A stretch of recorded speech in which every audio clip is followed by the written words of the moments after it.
Hello dear students, welcome to our channel.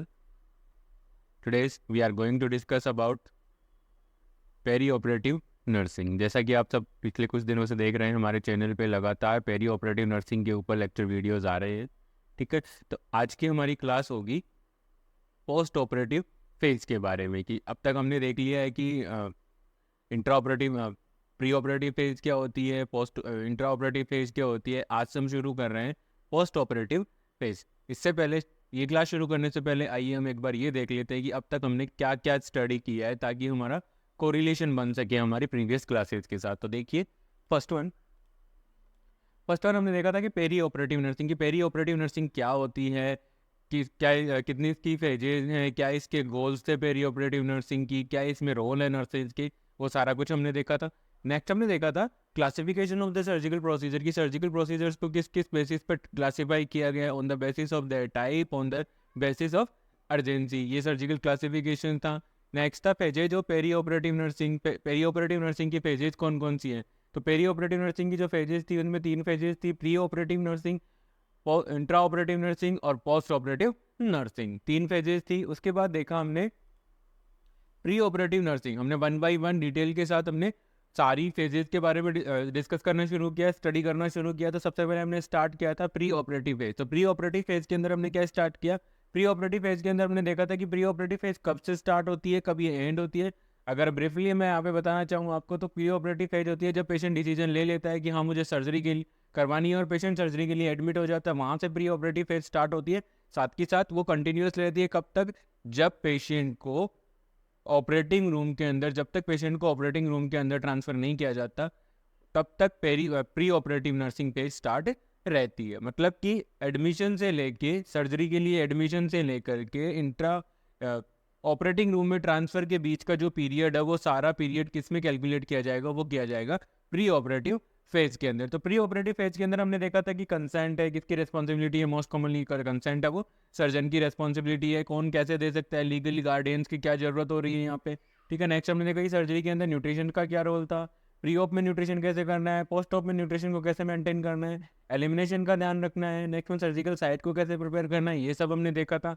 Next हमने देखा था प्री ऑपरेटिव क्लाइंट टीचिंग की पेशेंट को ऑपरेशन के बारे में टीचिंग करवानी है, पोस्ट ऑपरेटिव कॉम्प्लिकेशंस के बारे में बताना है। ठीक है, प्री ऑपरेटिव के अंदर हमें पेशेंट को एक्सप्लेन करना है कि क्या प्रोसीजर है, कैसे प्रोसीजर होना है। ठीक है, कौन से पोस्ट ऑपरेटिव कॉम्प्लिकेशंस हैं, उन पोस्ट ऑपरेटिव कॉम्प्लिकेशंस को प्रिवेंट करने के लिए हम कैसे मैनेज करेंगे। साथ के साथ पेशेंट की एंजाइटी को दूर करना है। नेक्स्ट वन है exercise in post operative period. Pre operative teaching के अंदर हम पेशेंट को एक्सरसाइज के बारे में पोस्ट ऑपरेटिव टाइम के पोस्ट ऑपरेटिव पीरियड में आपको कौन कौन सी एक्सरसाइजेज करनी है और उन एक्सरसाइजेज का क्या इंपॉर्टेंस है, ये भी हम प्री ऑपरेटिव फेज के अंदर ही हम पेशेंट को बताते हैं। जैसे कि लेग एक्सरसाइजेज हैं, deep breathing and cupping exercises हैं, फुट एक्सरसाइजेज हैं, एंकल की एक्सरसाइजेज थी। तो ये सारी एक्सरसाइजेज हम पेशेंट को प्री ऑपरेटिव फेज के अंदर बताते हैं, ताकि पेशेंट अपने आप से पोस्ट ऑपरेटिव के अंदर हमें कोऑपरेट कर सके। साथ के साथ हम पेशेंट को कंफर्ट प्रोवाइड कर सके और पेशेंट को पोस्ट ऑपरेटिव कॉम्प्लिकेशन से हम बता सके।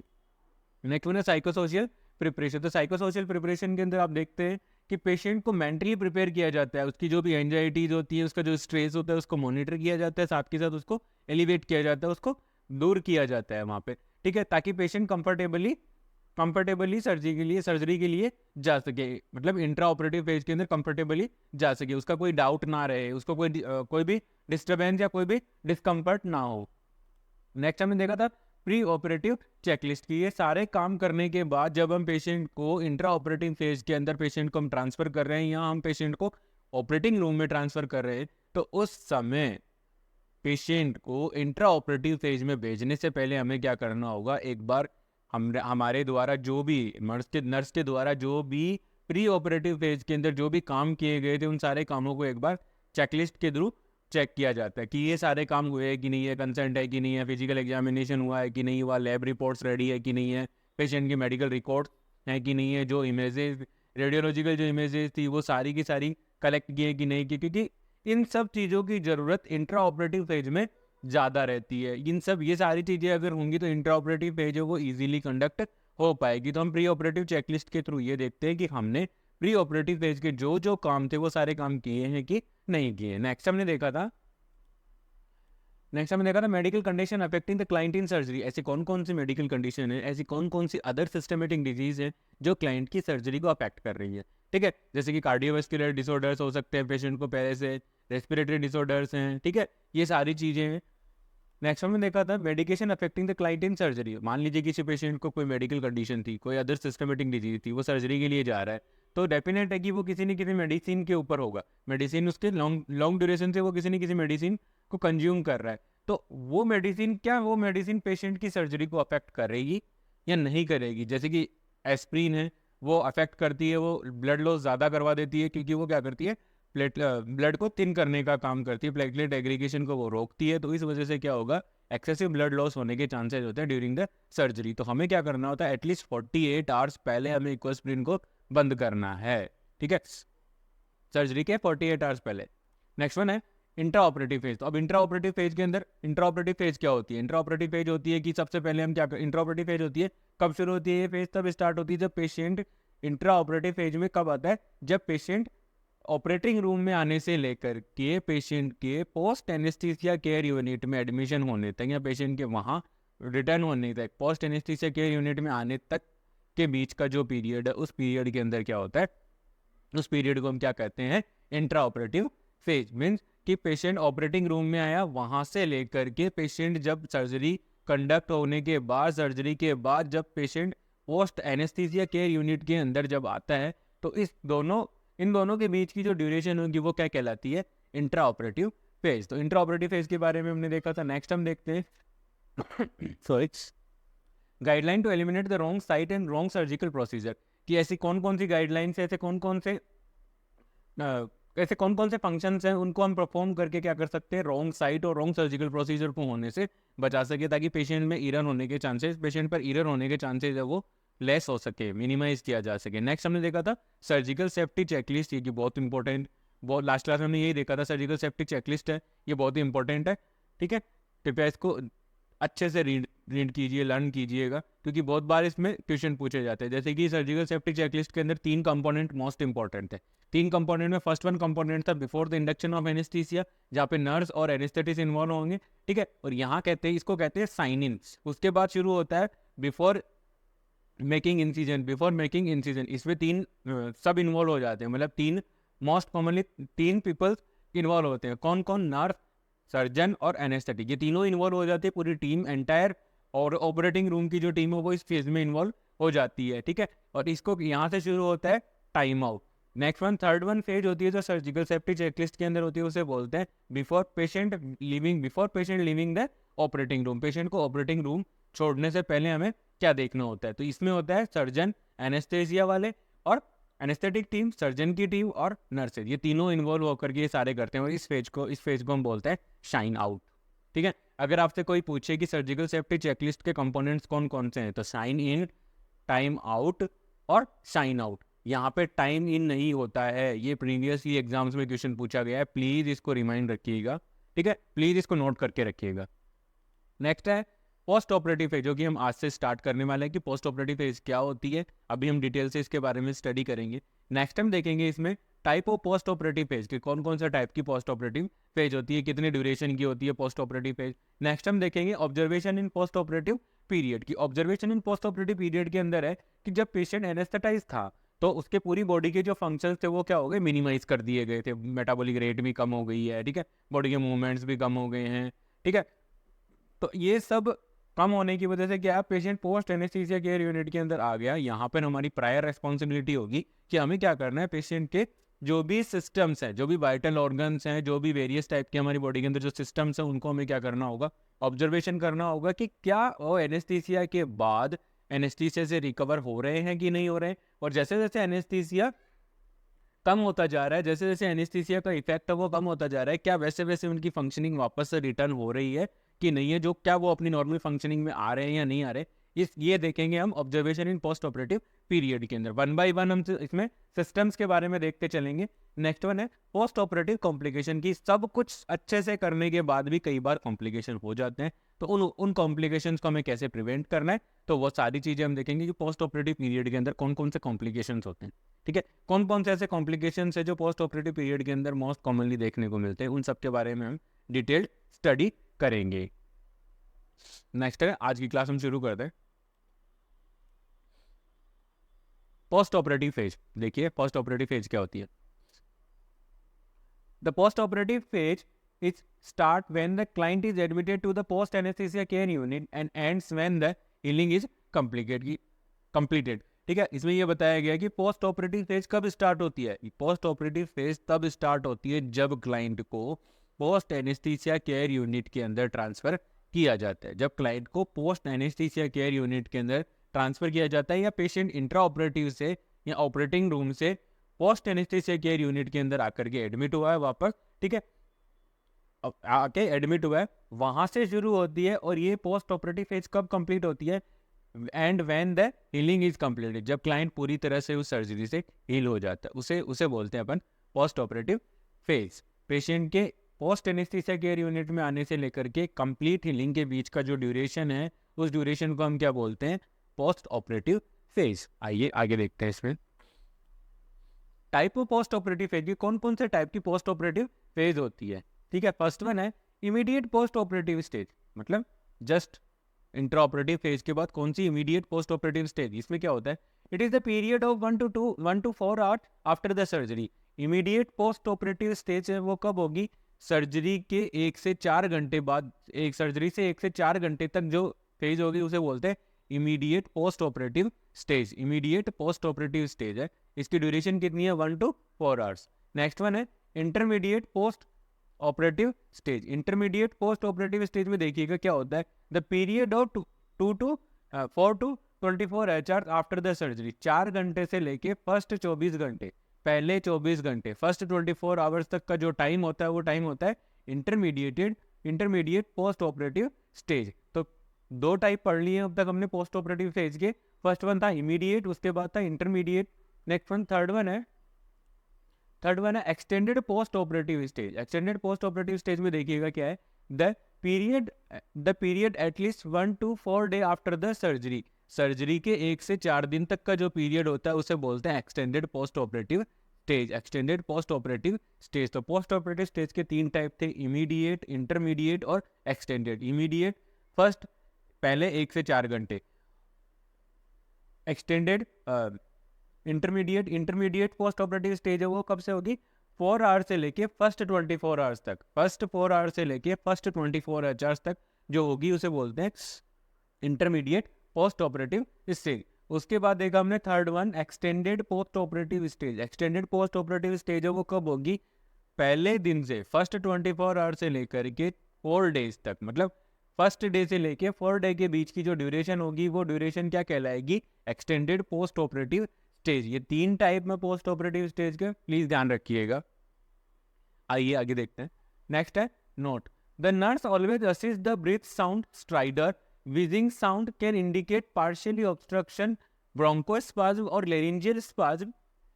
क्रिकल्स एंड रॉन्ची में इंडिकेट पल्मोनरी ऑडिमा।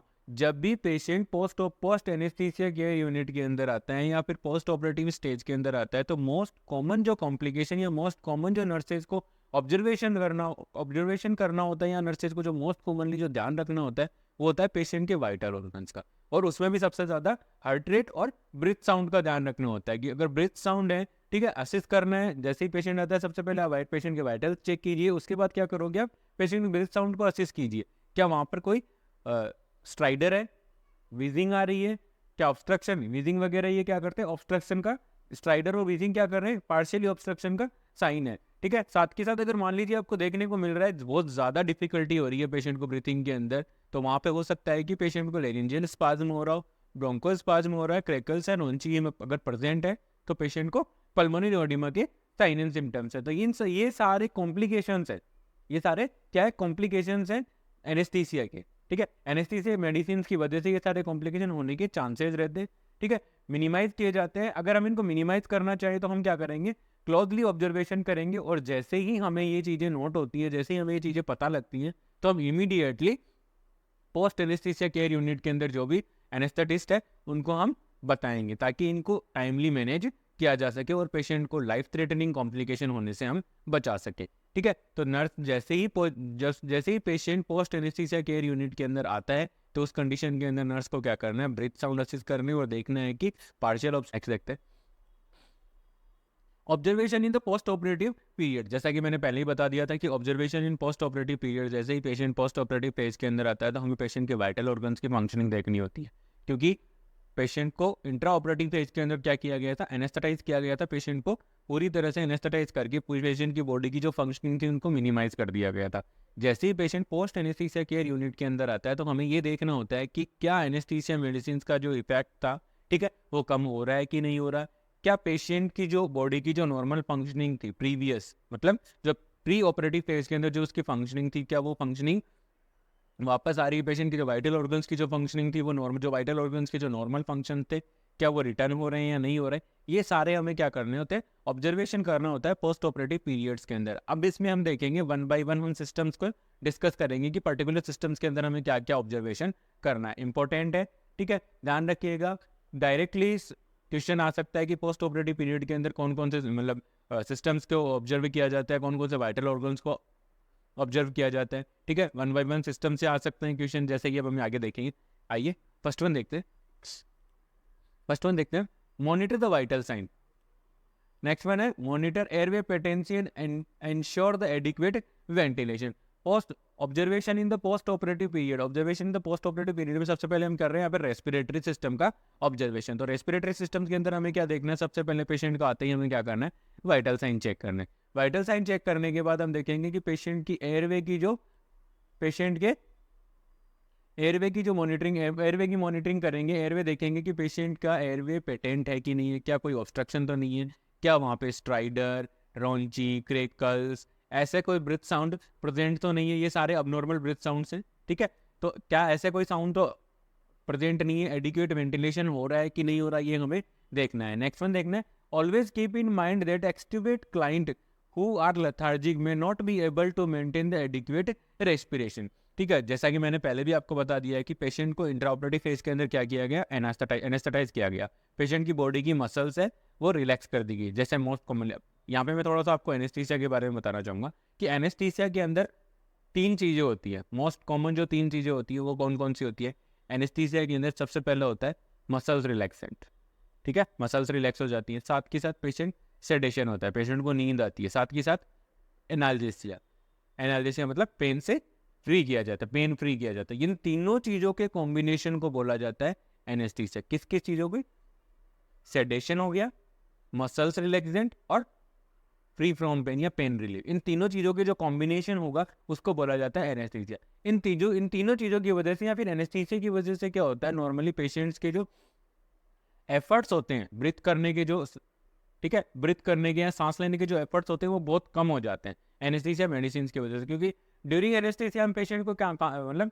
पेशेंट को हम क्या रखते हैं, वेंटिलेटर के ऊपर रख के हम ऑपरेट करवाते हैं, ठीक है। तो अब पेशेंट को जैसे ही आपने एक्सट्यूबेट कर लिया, उसकी एक्सट्यूबेशन, यहाँ पे एक्सट्यूबेशन कौन सा हो रहा है, एंडोट्रेकियल ट्यूब को आपने बाहर निकाल लिया, लेरिंजियल मास्क एयरवे था, ठीक है, एलएमए था, उसको आपने क्या किया, बाहर निकाल लिया। तो उसके बाद क्या हो गया, पेशेंट थोड़ा लेथार्जिक है because the effect of anaesthesia medicine की वजह से वो क्या थोड़ा लेथार्जिक है, वो एफर्ट्स नहीं कर रहा है एडिक्वेट रेस्पिरेशन के, ठीक है। तो एडिक्वेट रेस्पिरेशन के अगर पेशेंट एफर्ट्स नहीं कर रहा है तो उस कंडीशन के अंदर क्या करना है, हमें पेशेंट को क्लोजली मॉनिटर करना है कि पेशेंट एडिक्वेट रेस्पिरेशन कर रहा है कि नहीं करना, ठीक है। नहीं कर पा रहा है तो उस कंडीशन के अंदर हमें आगे मैनेज करना है कि अगर कर पा रहा है तो नॉर्मल है, ठीक है, नहीं कर पा रहा तो हमें क्या करना है, हेल्थ केयर प्रोवाइडर को इन्फॉर्म करना है। साथ के साथ हमें जो भी इंस्ट्रक्शंस मिलते हैं हेल्थ केयर प्रोवाइडर के द्वारा, उन इंस्ट्रक्शंस को हमें फॉलो करते हुए पेशेंट को एक कॉम्प्लिकेशन से हमें बचाना है। नेक्स्ट वन है monitor for secretion. Monitor for secretion कि हमें पेशेंट को रेस्पिरेटरी, हमें मॉनिटर करना है कि पेशेंट के रेस्पिरेटरी ट्रैक्ट के अंदर सिक्रेशंस का एक्यूमुलेशन तो नहीं हो गया, ठीक है। पेशेंट के जो सिक्रेशंस है वो ओरल सिक्रेशंस है वो तो नहीं आ रहे हैं, ठीक है। मान लीजिए अगर सिक्रेशंस प्रेजेंट है तो हमें क्या करना है, सक्शन कर देना है। जब भी जरूरत हो तो हमें सक्शन कर देता है। मोस्ट कॉमनली क्या होता है, एंडोट्रेकियल ट्यूब वगैरह इंसर्ट करने की वजह से क्या होता है, जो रेस्पिरेशन सिस्टम है उसकी फिजियोलॉजी थोड़ी सी इम्पेयर्ड होती है, ठीक है। और इम्पेयर्ड होने की वजह से क्या होता है, वहाँ पे जो गॉबलेट सेल्स होती हैं वो ज़्यादा म्यूकस का प्रोडक्शन करना शुरू कर देती हैं। साथ के साथ जो भी सिक्रेशंस है वो बढ़ जाते हैं, ठीक है, क्योंकि इंट्यूबेशन किया गया था उस दौरान, ठीक है। तो उसके रेस्पॉन्स में बॉडी, इंट्यूबेशन के रेस्पॉन्स में बॉडी क्या करती है, सारे सिक्रेशंस है वो बढ़ा देती है। तो हमें पोस्ट ऑपरेटिव फेज के अंदर ध्यान रखना होता है कि हमें क्या करना है, पेशेंट को मॉनिटर करना है कि पेशेंट को सक्शन की नीड तो नहीं है, क्या पेशेंट के एयरवे के अंदर सिक्रेशंस का एक्यूमुलेशन तो नहीं हो गया। ठीक है, तो अगर मान लीजिए एक्यूमुलेशन है तो हमें ज़रूरत जैसे ही हमें महसूस हुआ कि पेशेंट के अंदर सिक्रेशंस हैं, पेशेंट को ब्रीथिंग डिफिकल्टी हो रही है, हमें क्या करना है, सक्शन कर देना है। ठीक है, नेक्स्ट वन हम देखते हैं एडमिनिस्टर ऑक्सीजन, ये प्रेस कर। मान लीजिए डॉक्टर ने बोला है कि इस पेशेंट को ऑक्सीजन लगा दीजिए, तो हमें क्या करना है, अगर ज़रूरत है, लग रहा है, तो हम हेल्थ केयर प्रोवाइडर को बताएंगे और हेल्थ केयर प्रोवाइडर हमें इंस्ट्रक्ट करेंगे ऑक्सीजन के लिए, ऑक्सीजन एडमिनिस्ट्रेशन के लिए। तो ये अब तक हमने जो भी देखा वो किस सिस्टम का ऑब्जर्वेशन था, वो था रेस्पिरेटरी सिस्टम का, कि रेस्पिरेटरी सिस्टम के अंदर जैसे ही पेशेंट आपके पास पोस्ट एनेस्थीसिया केयर यूनिट के अंदर आता है, तो हमें सबसे पहले रेस्पिरेटरी सिस्टम का हमें ऑब्जर्वेशन करना है। और रेस्पिरेटरी सिस्टम के ऑब्जर्वेशन में हमने क्या क्या देखना है, देखिए वाइटल साइन को मॉनिटर करना है, पेशेंट के एयरवे की पेटेंसी चेक करनी है कि वो पेटेंट है कि नहीं है। ठीक है, उसके बाद हमें ये ध्यान रखना है कि जो एक्सट्यूबेट हुआ है पेशेंट, तो वो लेथार्जिक होता है, उसको हमें क्लोजली मॉनिटर करना है, क्या पेशेंट पूरी तरह से ब्रीथिंग को मेंटेन कर पा रहा है, पेशेंट ब्रीथिंग के लिए एफर्ट कर रहा है कि नहीं कर रहा है, ये सारा हमें मॉनिटर करना होता है। साथ के साथ हमें मॉनिटर करना होता है कि पेशेंट की रेस्पिरेटरी ट्रैक्ट के अंदर कोई सिक्रेशंस का एक्यूमुलेशन तो नहीं हो गया। मान लीजिए अगर सिक्रेशंस का एक्यूमुलेशन है, तो उस कंडीशन के अंदर हमें क्या करना है, सक्शनिंग करनी है। साथ के साथ अगर ज़रूरत पड़ रही है, अगर आपको लग रहा है पेशेंट अगर ऑक्सीजन सेचुरेशन है वो मेंटेन नहीं कर पा रहा है, तो हमें क्या करना है, ऑक्सीजन भी एडमिनिस्टर करनी है as prescribe, as per doctor's order, जैसे भी डॉक्टर के ऑर्डर होंगे उसके अकॉर्डिंग हमें ऑक्सीजन का एडमिनिस्ट्रेशन करना है।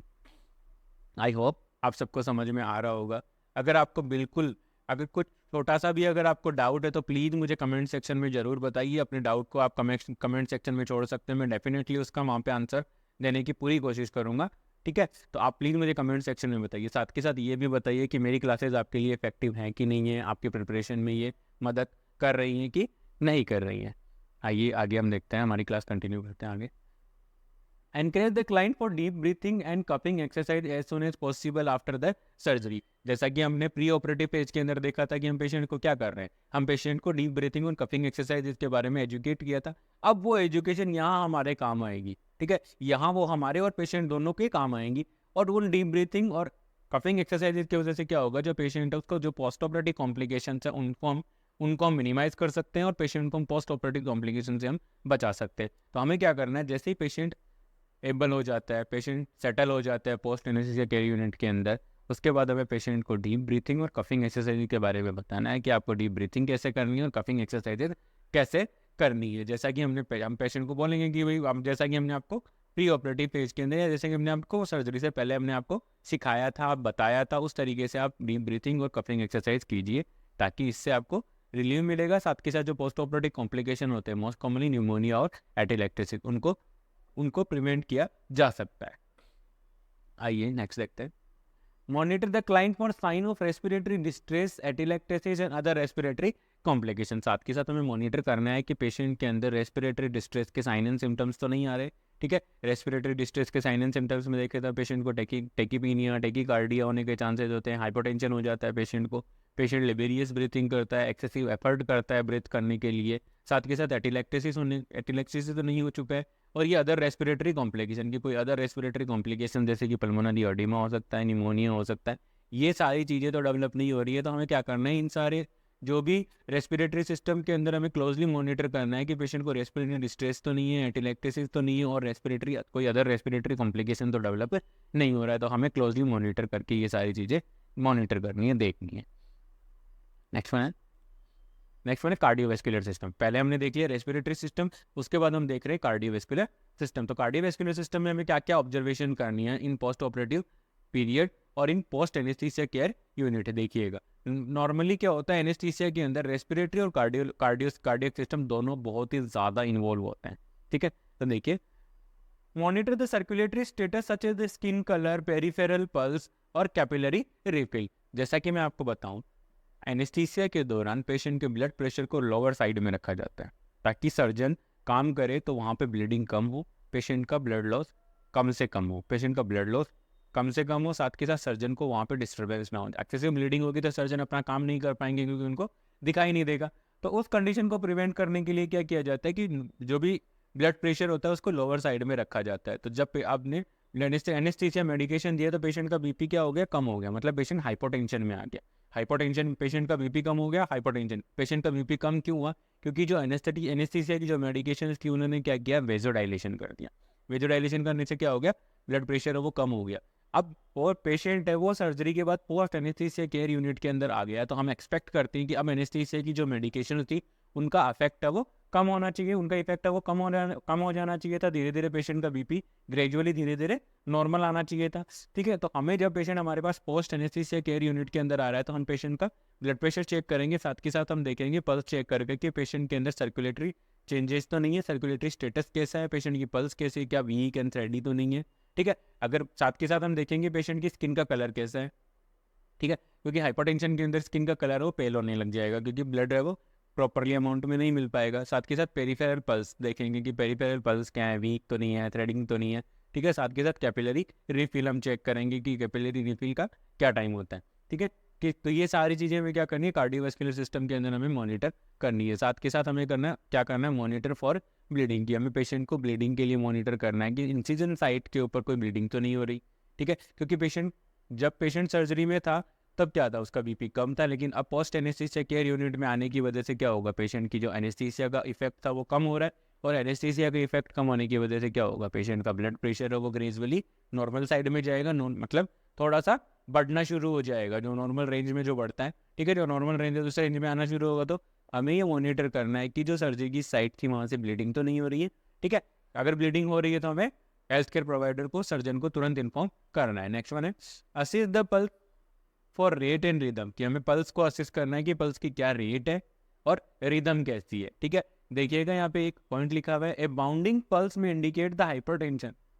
एक बाउंडिंग पल्स है, वो बहुत ज़्यादा पल्स आ रही है। ठीक है, उसको क्या करती है, हाइपरटेंशन को बताती है, साथ के साथ वो बताती है फ्लूइड ओवरलोड और क्लाइंट की एंजाइटी, और वो पेशेंट की एंजाइटी के बारे में बताती है। जब पेशेंट एंजाइटी में होगा तो पेशेंट का ब्लड प्रेशर बढ़ जाएगा, फ्लूइड ओवरलोड के सिम्टम्स भी देखने को मिल सकते हैं। तो ये सारी चीज़ें हमें क्या करना है, मॉनिटर करना है पोस्ट एनेस्थीसिया केयर यूनिट के अंदर या पोस्ट ऑपरेटिव फेज के अंदर, जब client post anaesthesia care unit के अंदर एडमिट होता है।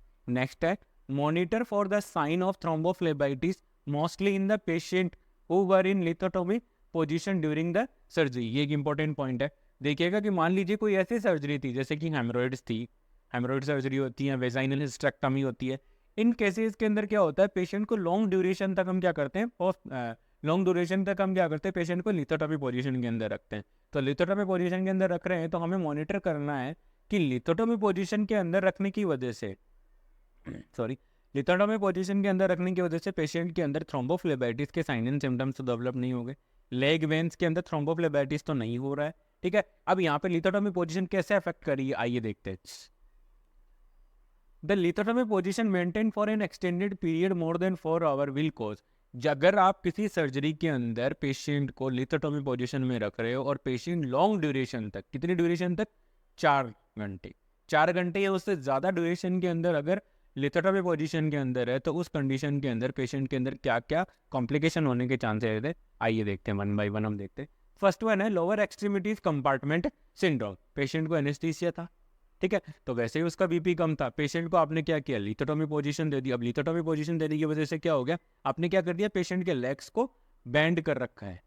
ठीक है, 90 डिग्री के ऊपर आपने जैसे कि आप इस इमेज में देख पा रहे हैं, पेशेंट के जो लेग्स हैं उनको आपने क्या कर दिया, 90 डिग्री के ऊपर या उससे भी कम एंगल के ऊपर आपने क्या किया है, 90 या 60 टू 90 डिग्री एंगल के ऊपर आपने क्या किया, बैंड कर रखा है। बैंड करने की वजह से क्या होगा, जो लोअर एक्सट्रीमिटीज का जो वेनस रिटर्न है वो पुअर होगा और यहाँ पे कंपार्टमेंट सिंड्रोम डेवलप होने के चांसेस होते हैं। नेक्स्ट वन है peroneal nerve dysfunction. Peroneal nerve है जो कि सियाटिक नर्व की एक ब्रांच है। ठीक है, पेरोनियल नर्व क्या है, एक सियाटिक नर्व की ब्रांच है जो कि लोअर एक्सट्रीमिटीज के अंदर सप्लाई होती है। अगर आप इस पोजीशन के अंदर लॉन्ग ड्यूरेशन तक रख रहे हो पेशेंट को, तो उस कंडीशन के अंदर क्या हो सकता है कि पेरोनियल नर्व है वो क्या हो सकती है, डैमेज हो सकती है। पेरोनियल नर्व क्या हो सकती है, डैमेज हो सकती है। साथ के साथ नेक्स्ट क्या हो सकता है, femoral nerve neuropathy.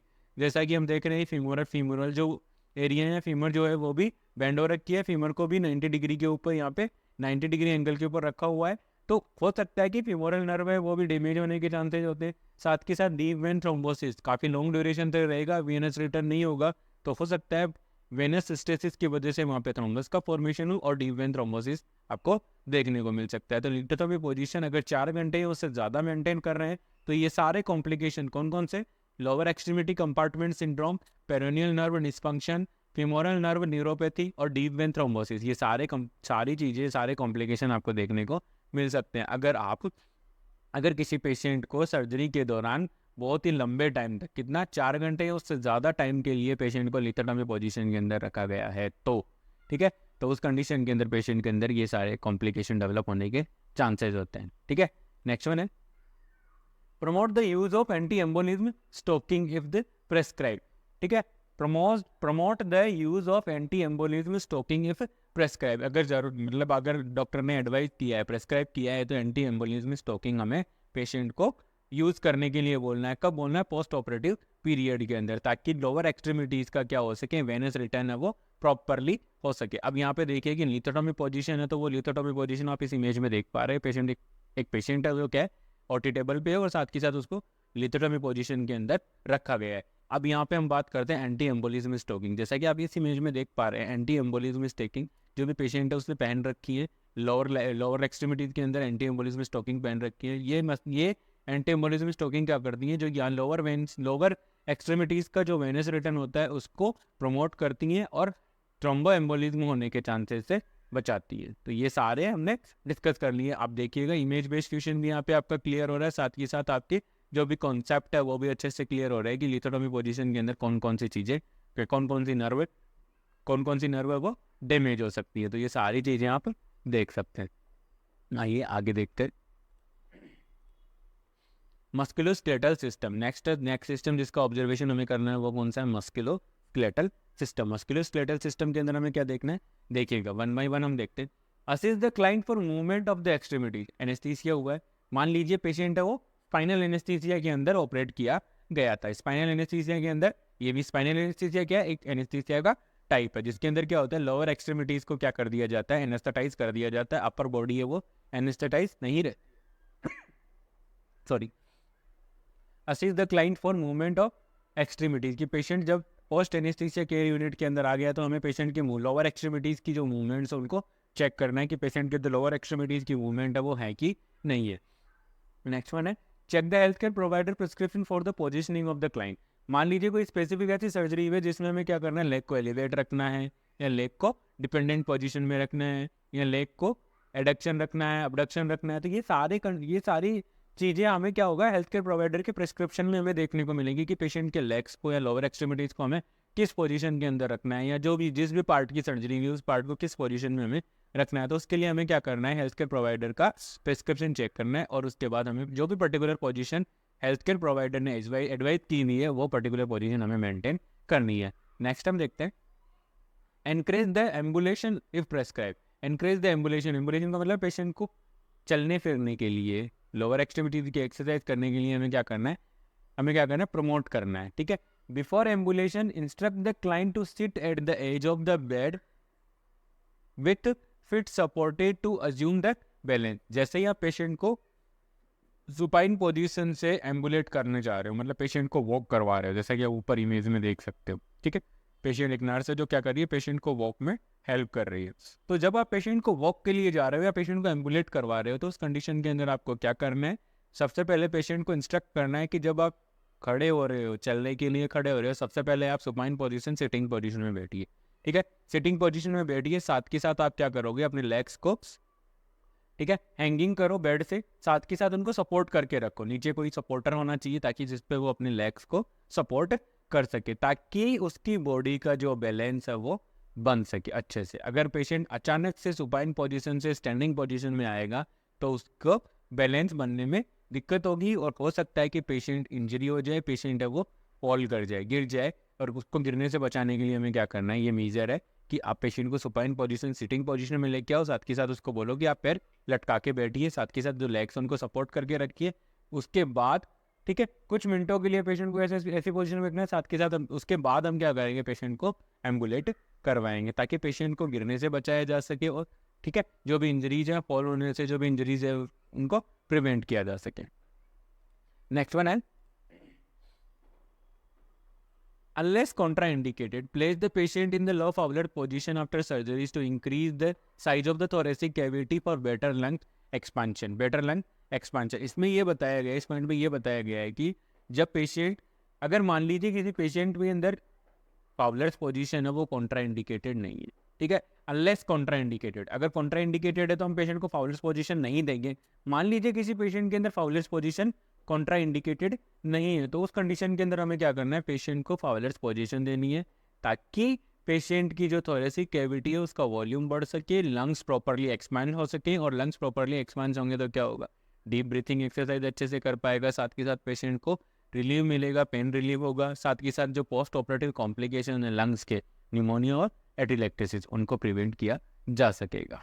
Next one है avoid the supine position in an post operative client until the pharyngeal reflex have return. Patient को सुपाइन पोजीशन के अंदर नहीं रखना है। कब नहीं रखना है? जब तक पेशेंट का गैग रिफ्लेक्स या फेरेंजियल रिफ्लेक्स जब तक नहीं आ जाता तो पेशेंट को हमें सुपाइन पोजीशन के अंदर नहीं रखना है। अगर आप पेशेंट को सुपाइन पोजीशन के अंदर रख रहे हो, उस कंडीशन के अंदर हमें क्या करना है, पेशेंट के नेक है उसको एक साइड में टर्न करके रखना है, एक साइड में टर्न करके रखना है ताकि जो भी ओरल सिक्रेशन है वो क्या हो सके, बाहर आ सके, इजीली बाहर आ सके, ग्रेविटी के थ्रू बाहर आ सके, ठीक है। एनेस्थीसिया होने की वजह से क्या हो रहा है, पेशेंट का गैग रिफ्लेक्स है वो अब्सेंट है, ठीक है, और जब तक गैग रिफ्लेक्स नहीं आएगा तो पेशेंट अपने जो ओरल सिक्रेशन है उनको अच्छे से एस्पिरेट, अच्छे से निकल नहीं, स्वेलो नहीं कर पाएगा और पेशेंट को एस्पिरेशन होने का रिस्क होता है। तो उस कंडीशन के अंदर हम क्या करते हैं, पेशेंट को या तो हम पेशेंट को साइडलाइन पोजीशन देंगे, अगर कॉन्ट्राइंडिकेटेड है साइडलाइन पोजीशन तो पेशेंट को सुपाइन पोजीशन नहीं देंगे, हल्का सा पेशेंट का हेड है उसको एलिवेट करके रखना है। साथ के साथ हमें क्या करना है, सिक्रेशन से अगर आ रहे हैं तो हमें बार बार पेशेंट के सिक्रेशन करना है, और पेशेंट को अगर हमें सुपाइन पोजीशन रखनी है तो सुपाइन पोजीशन के अंदर हम क्या कर सकते हैं, पेशेंट की नेक को वन साइड, किसी भी एक साइड में हम टर्न करके रखेंगे, ठीक है, ताकि जो भी ओरल सिक्रेशन है वो इजीली बाहर come out through the mouth के थ्रू इजीली बाहर आ सके और पेशेंट को अंदर जो एस्पिरेशन का रिस्क है उसको मिनिमाइज किया जा सके। नेक्स्ट वन है if the patient is comatose give the sideline position to the patient and prevent the aspiration of oral secretion, ठीक है, अगर पेशेंट कोमाटोस है तो उस कंडीशन, कोमा में है, उस कंडीशन के अंदर हम क्या करेंगे, पेशेंट को साइडलाइन पोजीशन देंगे ताकि पेशेंट की जो ओरल सिक्रेशन है वो इजीली बाहर आ सके और पेशेंट के अंदर एस्पिरेशन के रिस्क को हम क्या कर सके, कम कर सके। नेक्स्ट वन है change the position every 1 to 2 hours, ठीक है, 1 से 2 घंटे, हर 1 से 2 घंटे के अंदर हमें क्या करना है, पेशेंट की पोजीशन चेंज करनी। ये वाला लास्ट वाला point, change the position in every 1 to 2 hours, ये बहुत इंपॉर्टेंट है, बहुत बार क्वेश्चन आता है। पेशेंट किसी भी कंडीशन में होगा, हमें हर बार पेशेंट की पोजीशन को, अनलेस कॉन्ट्राइंडिकेटेड, हमें हर बार पेशेंट की पोजीशन को 1 से 2 घंटे के अंदर हमें पेशेंट की पोजीशन को हमें क्या करना है, चेंज करना है ताकि पेशेंट को बेड सोर से भी प्रिवेंट किया जा सके, साथ के साथ जो वेनस रिटर्न है उसको भी प्रमोट किया जा सके ताकि सर्कुलेशन वो प्रॉपर होगा तो हीलिंग अच्छे से हो पाएगी। आज की क्लास में इतना ही। आई होप मेरे द्वारा प्रोवाइड किए जा रहे कंटेंट आपको आपकी नर्सिंग ऑफिसर रिक्रूटमेंट एग्जामिनेशन के अंदर, एग्जामिनेशन की प्रिपरेशन में आपको हेल्प कर रहे होंगे। अगर मेरे द्वारा प्रोवाइड किए गए कंटेंट आपकी नर्सिंग ऑफिसर रिक्रूटमेंट, आपको नर्सिंग ऑफिसर रिक्रूटमेंट एग्जामिनेशन के प्रिपरेशन में अगर हेल्पफुल है, please like, share and subscribe. Thank you so much.